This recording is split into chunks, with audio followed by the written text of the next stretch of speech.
माननीय उद्योग मंत्री जी को और उनके पूरे विभाग को मैं बधाई देता हूं कि आपने कार्यक्रम की शुरुआत करा दी है, जो महिला उद्यमी योजना है और युवा उद्यमी योजना है। और इसके बारे में जो प्रेजेंटेशन किया गया उसमें भी सारी बातें कही गई और बहुत बातों की चर्चा आपने भी कर दी। तो ये बहुत ही उपयोगी होने वाला है, इसमें कोई शक नहीं है। और सबको मालूम है कि 2018 से हम लोगों ने शुरू किया था अनुसूचित जाति अनुसूचित जनजाति के लिए उद्यमी योजना, और इसके लिए बैठक ही नहीं, इसके लिए काफ़ी कुछ प्रारंभ किया गया, इसकी शुरुआत की गई और बहुत अच्छा रिस्पांस इसका था और लोग इसकी तरफ आकृष्ट होने लगे और ये काम शुरू किया गया। विभाग ने इस पर बहुत ही कोशिश की और उसके बाद 2020 के जनवरी में जननायक कर्पूरी ठाकुर जी की जयंती के अवसर पर हम लोगों ने ऐलान किया कि अब यही योजना अति पिछड़े वर्ग के लिए भी लागू होगा। तो यानी अनुसूचित जाति अनुसूचित जनजाति और उसके बाद अति पिछड़े वर्ग के लिए लागू हुआ। तो अभी भी आप लोगों ने फिगर दिखा दिया है कि किस पहले बार तो तय किया गया अनुसूचित जाति अनुसूचित जनजाति, कितने लोगों को आपने इसमें स्वीकृति दी है, पहले फेज में, दूसरे फेज में और तीसरे फेज में। उसी प्रकार से जब 2020 में इसकी घोषणा की गई और तब भी कितना सब कुछ आप जानते हैं। उसके बाद तो फिर कोरोना का दौर चला, लेकिन उसके बाद भी अति पिछड़े वर्ग में भी कई लोगों ने इसका लाभ लिया और आपने उसको भी दिखा दिया, पहला फेज, दूसरा फेज और तीसरा फेज भी। तो ये सब को आप सबको जानकारी आपने देने की कोशिश की है। जब ये चल रहा था तो इसी के बाद जब हम लोगों की सरकार पुनः बनी तो हम लोगों ने आपस में बैठ करके आगे हम लोगों को क्या काम करना है, जो पहले काम किए जा रहे हैं उसको, उसमें जो कुछ भी काम बचा हुआ उसको तो जारी रखना ही है। जो भी काम किया जा रहा है उसका अगर मेंटेनेंस की ज़रूरत है वो सब करेंगे, लेकिन इसके आगे जो कुछ भी करना है युवाओं के प्रशिक्षण के लिए और सभी चीज़ों के लिए अनेक चीज़ों के बारे में निर्णय लिया। तो बारी बारी से एक एक चीज़ के बारे में औपचारिक रूप से भी इसमें काम प्रारंभ करने के लिए निर्णय लिया गया। और इस बार के बजट में जो हमारे माननीय उप मुख्यमंत्री जी हैं, बजट में भी प्रावधान सभी तरह की योजनाओं के लिए किया गया और पहले से जो काम हो रहा उस काम को पूरा करने के लिए और उसको और आगे बढ़ाने के लिए सब कुछ तय किया गया। और इसी सिलसिले में जो नई चीज़ों के बारे में सोचा गया, विचार किया गया, उसी में एक यह भी था कि भाई जैसे हम लोग अनुसूचित जाति अनुसूचित जनजाति और अति पिछड़े वर्ग के लिए उद्यमी योजना चला रहे हैं, तो इसी तरह से बाकी, अब चूँकि अनुसूचित जाति अनुसूचित जनजाति और अति पिछड़े वर्ग के लिए योजना है तो उसमें चाहे युवक हो या युवती हो दोनों के लिए लागू है, लेकिन बाकी जो बची हुई महिलाएं हैं उनके लिए योजना को लागू किया जाए उसी शर्त पर, जैसे अनुसूचित जाति अनुसूचित जनजाति और अति पिछड़े वर्ग के लिए किया गया है कि साहब इनको 10 लाख रुपए तक की सहायता होगी, जिसमें 5 लाख रुपए तक का अनुदान दिया जाएगा और 5 लाख रुपया ऋण दिया जाएगा, लेकिन उस पर कोई टैक्स नहीं लिया जाएगा। तो उसी तरह से महिलाओं के लिए जो योजना शुरू की गई फिर से, तो उसके लिए उद्योग के लिए तो उनको यही कर दिया गया। और बाकी जो लोग जो बचे हैं इसमें, तो जो युवक हैं उनके लिए भी योजना शुरू कर दी गई, जिसका आज आप शुरू कर रहे हैं युवा उद्यमी योजना का। तो युवा उद्यमी योजना में भी 5 लाख रुपए का अनुदान का ही व्यवस्था है और 5 लाख रुपया ऋण जो दिया जाएगा तो उसमें एक नाम मात्र का 1% टैक्स का प्रावधान किया गया और बहुत लंबे समय तक टैक्स का किया गया है। और ठीक ही आप लोगों ने कहा कि पहले जो था 3 टर्म में मदद किया जाता था, उसको घटा करके 2 टर्म में कर दिया गया। ये सब कुछ किया गया ताकि लोग अपना उद्योग प्रारंभ कर सकें। तो ये बहुत अच्छी बात है और मुझको पूरा भरोसा है कि इसमें लोग शामिल होंगे और उद्योग करेंगे।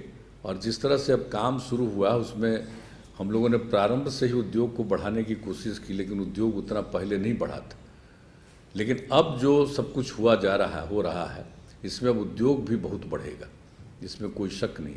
तो जिस तरह की बात और जिसका जिक्र हमारे अभी माननीय शाहनवाज हुसैन साहब ने किया और एक एक तरह से बात हो रही है, तो सब बहुत अच्छा है और इसके लिए हम सब लोगों को मिल करके काम करना है। और आप जानते हैं कि हम लोग तो महिलाओं के लिए कितनी सुविधा शुरू से दी है। महिलाओं के लिए जब हम लोगों की सरकार बनी 2005 में और उसके तुरंत बाद पंचायत का चुनाव था, तो हम लोगों ने पंचायती राज संस्थाओं में और नगर निकायों में दोनों के लिए प्रावधान किया कि महिलाओं को 50% का। अब देखिए कितनी बड़ी संख्या में जन प्रतिनिधित्व महिलाओं की तरफ से शुरू हुआ। उसी समय से 3 इलेक्शन हो गया और आप समझ लीजिए कि कितनी महिलाएं आगे बढ़ी एक एक चीज़ के लिए। और इस तरह से एक एक चीज़ में, शिक्षा में भी बढ़ावा देने के लिए हम लोगों ने बहुत प्रयास किया। और किस तरह से जो प्राथमिक शिक्षा में तो उसके लिए तो हम लोगों ने महिलाओं के लिए कर दिया, जो लोग भी बहाली हो रही तो उसमें 50% का उनके लिए आरक्षण। तो एक एक शुरुआत से शुरू करिए तो महिलाओं के लिए कितना काम। और जो जीविका समूह का गठन किया गया, यहाँ कितना कम महिलाएं थी, स्वयं सहायता समूह, इस तरह की चीज़ों में।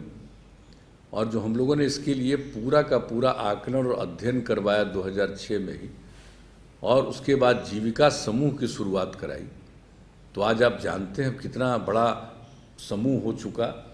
हम लोगों ने जो 10 लाख का कम से कम रखा था, अब 10 लाख से भी आगे चली गई। और कितनी महिलाएं जुड़ गई और किस तरह से जीविका समूह की दीदियां कितना काम कर रही हैं। और इसका मकसद क्या था? जो हम सब महिलाओं के लिए इतना सब कुछ करते हैं, उसका मकसद यही था, विकास तभी होगा जब पुरुष के साथ साथ स्त्री काम करेंगी। और पहले क्या होता था, पुरुष काम करते थे, स्त्रियां उनकी मदद करती थी, लेकिन अलग से उनका कोई हैसियत नहीं दिया जाता था। तो हम लोगों ने जो महिलाओं के लिए शुरू किया, और आज आप देख लीजिए कि हर परिवार की आमदनी कितनी बढ़ी। पहले जो स्थिति रहती थी, किस तरह से, क्या कोई भी गरीब परिवार से लेकर के सब जगह, अब जितना ज़्यादा महिलाओं की भागीदारी हो गई हर चीज़ में, तो उसके चलते सब जगह एक हर परिवार की स्थिति सुधरी। तो ऐसी स्थिति हम लोगों ने शुरू से किया है और आगे भी हम लोग कितना कर रहे हैं, पढ़ाई लिखाई से लेकर के। और अब जो हम लोगों ने नया तय किया है, इंजीनियरिंग यूनिवर्सिटी, मेडिकल यूनिवर्सिटी और उसके बाद स्पोर्ट्स एकेडमी, स्पोर्ट्स यूनिवर्सिटी, तो ये सब के लिए जो हम लोगों ने तय किया है कि ये बनेगा। और उसके बारे में हम लोगों ने क्या तय कर दिया कि अब कम से कम इसमें पढ़ने के लिए मिनिमम 1/3 लड़कियों के लिए, महिलाओं के लिए आरक्षण किया जाएगा। अब आप सोच लीजिए। और पहले से ही हम लोगों ने लड़कियों के लिए जो कुछ भी किया, स्कूल से लेकर के आगे तक के लिए, और किस तरह से लड़कियां और आगे बढ़ें। सिर्फ मैट्रिक तक की पढ़ाई नहीं, इंटर तक की पढ़ाई नहीं, और आगे पढ़ाने के लिए किस तरह से और हम लोगों ने व्यवस्था कर दी कि महिलाएं आगे पढ़ेंगी तो उनको हम लोग कितना पैसा देंगे। इंटर पास कर जाएंगी तो 25,000 रुपया, ग्रेजुएट पास कर जाएंगी, अगर इंटर पास करेंगी तो अविवाहित रहेंगी। तब हम लोग भी करते हैं कि एकदम कम उम्र में शादी नहीं होनी चाहिए, ये सारी बातें। तो इसको ध्यान में रखते हुए इंटर पास करने पर अविवाहित हैं तब, और उसके बाद तो ग्रेजुएशन में शादी भी हो सकती है, तो उनको 50,000 रुपया, मतलब एक एक तरह से लड़कियों के लिए, महिलाओं के लिए, उनको आगे बढ़ाने के लिए। अगर आप कल्पना करिए पहले क्या था, चाहे किसी को कितने बड़े बड़े पद पर पहुंच जाए, लेकिन सच पूछिए तो अपने राज्य में महिलाओं के लिए क्या ध्यान दिया गया था। और जब लोगों ने हम लोगों को मौका दिया है, तो शुरू से ही इस तरह से हम लोगों ने महिलाओं को आगे बढ़ाया। और आज आप देख लीजिए, अब पुलिस में भी कितनी महिलाएं, हर तरह की नौकरी के लिए भी हम लोगों ने 35% आरक्षण कर दिया पुलिस में भी। अब कहीं भी घूमिए तो आपको दिखाई पड़ेगा कि पुलिस बल में अब कितनी महिलाएं, कहाँ इतनी कहीं महिलाएं दिखती थी। और हम लोगों ने ये भी तय कर दिया कि जितने तरह के हमारे सरकारी कार्यालय सब जगह हैं, सब जगह पोस्टेड सिर्फ पुरुष नहीं होंगे, उसमें महिलाएं भी होंगी। तो एक एक तरह से हम लोगों ने उनके सम्मान के लिए ही और ये दिखना चाहिए कि किस तरह से महिलाएं काम कर रही हैं सरकारी सेवाओं में, अन्य जगहों पर तो कर ही रही हैं, तो उससे महिलाओं में और उत्साह आएगा। और जो हमने लड़कियों को पढ़ाने के लिए जो शुरू किया था और लड़कियों के लिए जो साइकिल योजना की शुरुआत की थी, तो क्या स्थिति थी। पटना शहर में भी लड़की, राजधानी में भी लड़की साइकिल चलाती थी, और जब लड़कियां साइकिल चलाने लगी तो कितना ज़्यादा उनके मन में कॉन्फिडेंस आया, आत्मविश्वास आया, और दूसरे लोगों को भी कितना अच्छा लगने लगा। शुरुआती दौर में कुछ लोग क्या करते थे मजाक कि भाई लड़की को चला रहे साइकिल पर, इधर उधर कुछ होगा, तो हमने कहा किसी को कुछ नहीं होगा, और उसको और ज़्यादा हम ट्रेन करेंगे, एक एक चीज़ के लिए उतनी सक्षम हो जाएगी कि कोई गड़बड़ करने की कोशिश करेगा तो लड़कियां भी उनको दुरुस्त कर देंगी। ये सब जो किया गया, और कहीं कोई घटना घटी आज तक, आप जरा सोच लीजिए। और जब लड़कियां साइकिल चलाने लगी तो 2 साल के अंदर हम जहाँ जाते थे वहाँ लड़के लोग भी कहने लगे कुछ हम लोगों पर भी ध्यान दीजिए।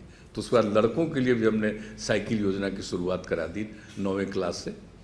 तो आप देखिए कि किस तरह से लड़कियों के लिए, महिलाओं के लिए हम लोग एक एक काम करते हैं, और जहाँ कहीं भी थोड़ा सा भी लगता है कि भाई इस काम में होना चाहिए, तो देखिए हम लोगों ने शुरू कर दिया कि बाकी समुदाय की जो महिलाएं हैं उसको भी किसी तरह से वंचित न हो। और दूसरी तरफ से जो हम लोगों ने इंजीनियरिंग कॉलेज, यूनिवर्सिटी में, मेडिकल यूनिवर्सिटी में, तो हर जगह के लिए जो हम लोगों ने ये करने की कोशिश कर दी है, और जो स्पोर्ट्स यूनिवर्सिटी है उसमें भी तो 1/3 महिलाओं के लिए भी, उसमें लड़कियों के लिए भी आरक्षण रहेगा। तो आप सोच लीजिए कि कितनी ज़्यादा आगे बढ़ेंगी। और एक बात पक्का जान लीजिए कि जब आगे बढ़ेंगी तभी समाज सही मायने में आगे बढ़ेगा, और समाज में इसी के चलते बहुत अच्छा एक माहौल बनेगा। इससे प्रगति की ओर हम लोग आगे बढ़ेंगे। एक आपस में भाईचारे का भाव और ज़्यादा विकसित होगा। ये बहुत अच्छी बात है, सब साथ काम करेंगे।